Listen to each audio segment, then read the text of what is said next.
I did a program not too long ago here for public television called Change Your Thoughts, Change Your Life.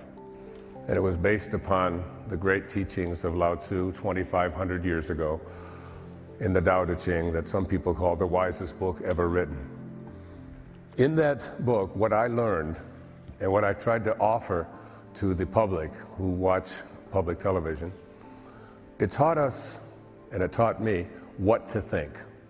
What ways to go about thinking that we didn't before. So many of us who grew up here in the Western world believe that you have to always strive, that you have to work hard, that the harder that you work and the more you set goals and the tougher that you are, the more you get done. In Change Your Thoughts, Change Your Life, I learned to think flexible, to think soft, to become humble, to be non-interfering, to remember that a journey of 1,000 miles begins with a single step. Take that step. Live in the present moment. So this show, this program that I'm speaking about here, is different from that. Because I really think I know what to think. And I practiced it for an entire year as I wrote the book, Change Your Thoughts, Change Your Life, and put that program out. But what so many people have difficulty with is, okay, I may know what to think, but I don't know how to change the way that I have been thinking. I just keep repeating the same patterns over and over and over again. And this is what I want to address here with you in this program, that there is a method, I call it a technology, there is a program, there is a paradigm, and I'm going to present it to you before this program is ended. And it's the promise I make right here at the beginning, that if you follow the steps, and you'll see if you look at this beautiful set here, and this staircase I asked them to create it because it is the result of a quotation from Mark Twain. Habit is habit, and not to be flung out the window by any man, but coaxed down the stairs one step at a time. You can almost think of yourself as at the top of this staircase. And each one of these steps on this staircase represents a way that we have of thinking that in the end keeps us either stuck in that habitual way of thinking or changing those thoughts and no longer identifying yourself as someone who is stuck, who's had a destiny imposed upon them.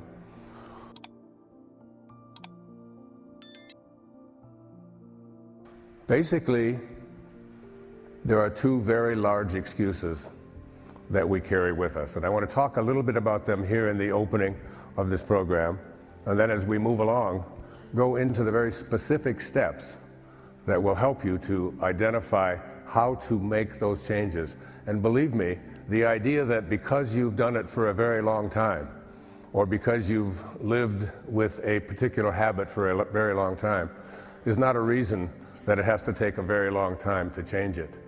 If you're committed to that change and believe in it and follow the steps, one step at a time, you can emerge from this staircase. I told them I'd like to walk up this thing, but it's hanging from a thread up there, and I think that could be a mess, all right?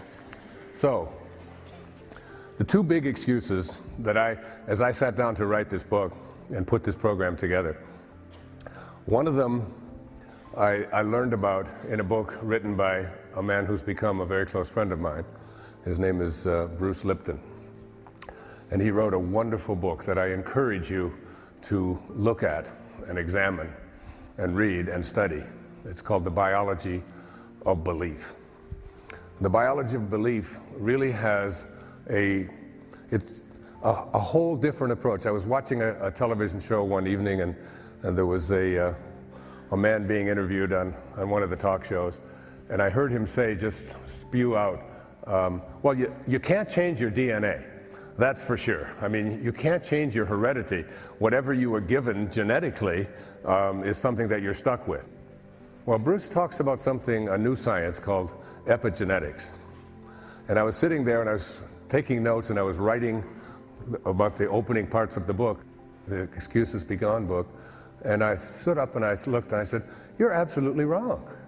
You have within you," this might be shocking to you, but you have within you the power, the capacity, the ability, and it doesn't take that much work to literally change around the DNA that is the basic genetic makeup of your life. By changing around the way you perceive something, I've said it many times, when you change the way you look at things, the things you look at change. And that goes not just for things outside of you, but it goes for things inside of you as well.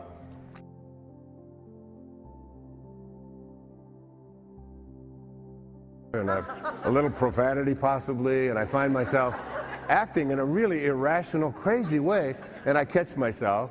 And even at 68, I still find myself when I'm all alone, because I don't want to do this around because this is Wayne Dyer, and he's not supposed to act like this. He's supposed to be a spiritual teacher, and we carry around these kinds of memes, these kinds of ideas, and they extend not just to those kind of silly little things. They extend to, for example, if you're a woman, what is it possible for you to do? What did you learn when you were a young girl about what women can do, about what women can't do? When I was in high school, when I graduated from high school in 1958, I think 1 or 2% of the people admitted to medical school and law school were women. Today, a half a century or more later, it's 50%. We've changed. But these memes are things that, you know, we grew up to believe in. What is possible for me, what's not possible for me, what can happen, can I attract something into my life, can I not, and so on. And most of these are just viruses. They're viruses that are in our minds that convince us that we can't change, we can't make things happen, or we can make things happen, but somebody else has to do it for us. 95% of the people, what I learned in one of the books I was speaking to you about, have absolutely no genetic basis for their unhappiness, for their fear, for the kinds of things that they're taking drugs to overcome in their lives. 95% no genetic basis, and yet we still carry around these ideas. I can't help it, I've always been this way, I'm depressed, I'm unhappy, I'm miserable, I'm full of stress. Stress is one of my favorite memes. It's a meme. There's no stress in the world. None. If I gave you an assignment to go out and bring me back a bucket full of stress, you would never find it. You'd be looking, and just like for the vitamins, you'd be saying, there's got to be some here someplace. Everybody's suffering from it. We're all taking drugs to overcome it. All there are people out there thinking stressful thoughts. And virtually all of these stressful thoughts, you have to be under stress when you move from one city to another, when you go through a divorce, when you have a fire, when there's an illness, when there's an accident, when somebody disappoints you. That's a stressful thing. Those are all memes. They're just viruses that are placed in your mind that tell you that this is the way you're supposed to act, and this is the way we acted, and this is the way our parents acted, and we want to really go to work at eliminating those kinds of things. So you don't have to really remain a victim of any of these things. What you need is to follow this Excuses Be Gone paradigm.